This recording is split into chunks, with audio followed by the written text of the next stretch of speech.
America తర్వాతన France కూడా అదే బాట పడుతోంది. ఏదైతే కీలకమైనటువంటి ఇజ్రాయెల్కి వార్నింగుల మీద వార్నింగ్లు ఇవ్వడం, ఓ పక్కన వార్నింగ్లు ఇస్తూనే అమెరికా సహకరిస్తుంటుంది ఇజ్రాయెల్.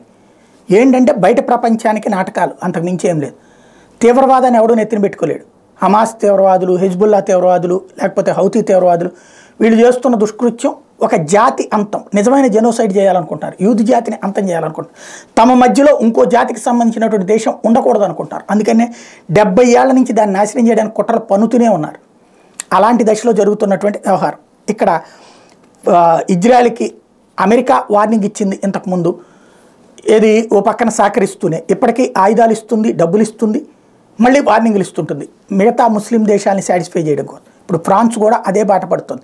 ముందు అసలు ఫ్రాన్స్లో ఉన్నటువంటి ముస్లిం సామాజిక వర్గం ఆ ఫ్రాన్స్లో చేసినటువంటి అరాచకం ఏం జరిగిందో గుర్తుంది కదా, ప్యారిస్ని తగలబెట్టినటువంటి పరిస్థితులు. ముందు తన దేశంలో వాళ్ళందరినీ ఓరడించి సర్ది చెప్పి ఆ తర్వాత ఇజ్రాయెల్కి చెప్పడం కంటే ఇలాంటి ఇష్యూల్లో ఇజ్రాయెల్కి వ్యతిరేకంగా మాట్లాడితే అప్పుడు అక్కడ ఉన్న ముస్లింలు సంతృప్తి పడతారని ఫీల్ అవుతోంది.